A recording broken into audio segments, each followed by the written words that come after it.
Vashist, working as Dean Students Welfare and Professor and Head, Department of Electronics and Communication Engineering at Manav Rachna University.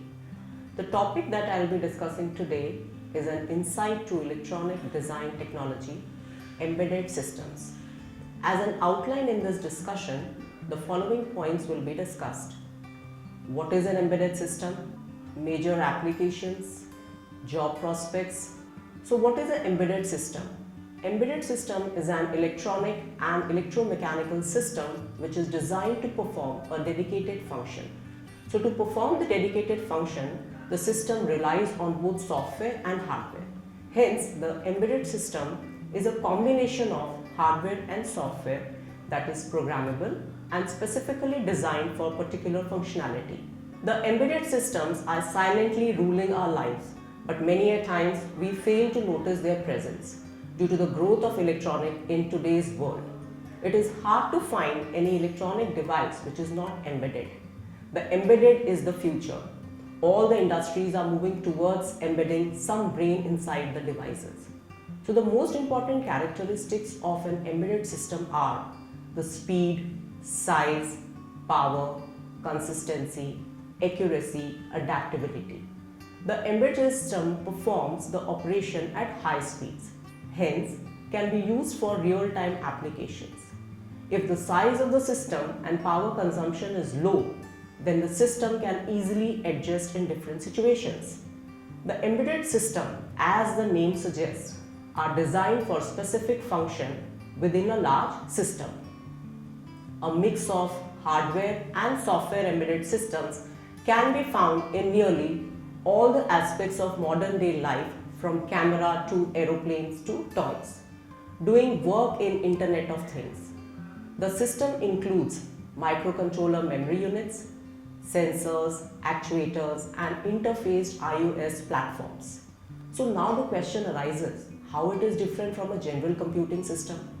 So the embedded systems are designed to perform a specific task, whereas a general computing system can be used for many things.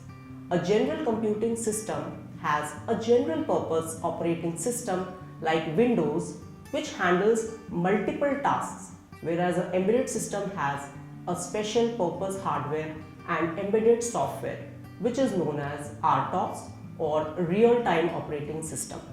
For example, digital camera that has an image sensor, a memory unit, communication interface and its own operating system.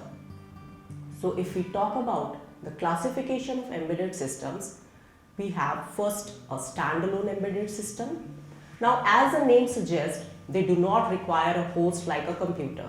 They work themselves. For example, a microwave oven, digital camera, MP3 players. The next one is your real-time embedded systems. Now these one have a quick response to the critical systems and are mostly used in medical areas and military fields. For example, controlling of elevators, traffic control and patient monitoring system. The next in line is network-based embedded system. Now these are the systems which are connected to the network to give output to the attached resources. For example, a home automation system where different sensors like light sensors, smoke sensors are networked and are controlled over the WAN, which is internet. Now next is the mobile embedded systems. They are portable and handy devices with some memory units, that is mobile phones or digital cameras. Now based on the performance on the microcontroller, they can be classified as small scale embedded systems, medium scale embedded systems and sophisticated embedded systems. Now, what are the difference between these three?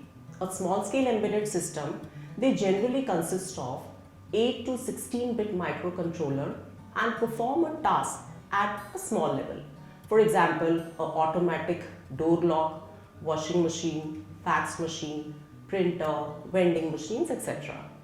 Next, your medium scale embedded system would use generally a 16 to 32-bit microprocessor with external RAM or ROM. Now they are basically used in smart cards, set-top boxes, factory controllers, etc. The last one, which is your sophisticated embedded system, They use 34 to 64-bit microcontroller. They can perform distributed work on large scale, that is ATM machine, GPS receivers, medical imaging, etc. The embedded system communicates with the external world with the help of sensors and actuators. The sensor normally acts as an input and actuator acts as an output. To share a few commonly used sensor and actuators, we have LEDs, 7-segment display, optocouplers, stepper motor, relay, etc. Now I would like to list few applications of embedded system which can be included in home automation, office automation, security, telecommunication, instrumentation, entertainment, aerospace, banking, finance, automobiles and many more. The latest development that we saw was the design of intelligent toilet seats, which are loaded with features like automatic opening and closing of the seats, heated seats, warm water jet and automatic remote control with touch panels. The technology is growing. Coming to the connectivity with the real world, we saw the revolutionary change from Industry 1.0, Industry 4.0 to now Industry 5.0. The Industry 4.0 talks about the current trend of automation and data exchange in manufacturing technologies. It includes the Internet of Things and creates what has been called as smart factory. These days we talk about smart technologies like smart washing machine, smart TV, microwave, automobile, etc. IoT that we were talking about is an embedded application which is used to control or monitor your device from anywhere. It is a network of things and this thing is actually an embedded device which consists of electronic controllers, processors, sensors, software and a network which connects all of these things together. Next in line we have Industry 5.0. It is all about robotics. Here again we have embedded system which resides inside robot, tying together the different subsystems. Without an embedded system, the robot would rely on external computing system which can increase a safety risk due to delay and failure in the communication link between the robot and its external control system. So you see this that the machine-to-machine communication is creeping into every walk of life. Now, according to the research report published by global industry analysts, the global market for embedded system is projected to reach $234 billion by 2020. So according to this report, the growth is driven due to production and sales of consumer electronics and increased investment in automation technologies in the manufacturing sector. India is the second biggest market for embedded systems after China and has huge opportunities for companies working on embedded solutions. We have studied and collected data of leading embedded system and solutions providing companies in India. Now, jobs in embedded industry will reach to 12 lakhs by 2020. The companies like TCS, Wipro, L&T, Tata Infotech, LXC, Zensar, Tech Mahindra, Patni, Volvo, Airbus, Toshiba, NIIT Technologies, KPIT, Cummins, etc. are heavily investing their embedded system operations in India. Mobile manufacturers like Foxconn are setting up their plant in India. So, embedded systems is here now and is ready to burst out. Embedded system is the future. Every industry needs some artificial intelligence into it, and the artificial intelligence can be only given by embedded systems. No electronic product is without embedded system in the market. And who is going to develop this future embedded system? The answer is you, the electronics and computer engineers. The software for embedded system is usually written in C or C++ and is generally referred to as a firmware. When working in embedded world, you will need to be able to understand and read electronic schematic, basic electronics, microprocessor, digital electronics, IoT, etc. So the electronics and computer engineering is a branch which has a perfect blend of hardware and software.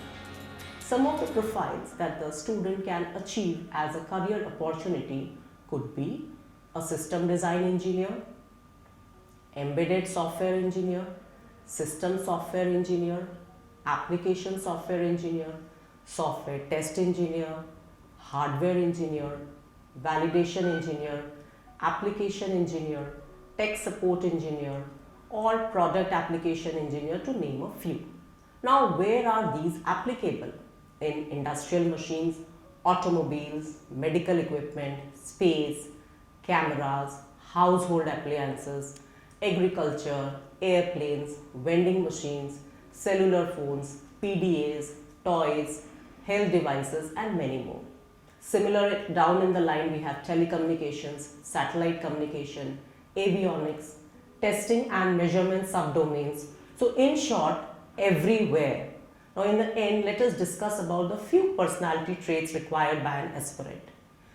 He should be inquisitive about the technology, creative to think of new idea and designs, curious enough to convert thoughts into reality, contribute something to the fast changing technology. So this was all about the brief about the embedded systems, its various types and their applications. We all know that these systems are extremely amazing and play an imperative role in many devices, equipments, industrial control systems, industrial instrumentation and home appliances, irrespective of the circuit complexity.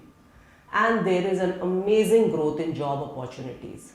Now, considering the huge significance of embedded system, there was a felt need to discuss this topic. You can opt for the career choice as electronic and computer engineering because it is a blend of hardware and software. And further, if you want, you can pursue your master's, PhD depending on the choice.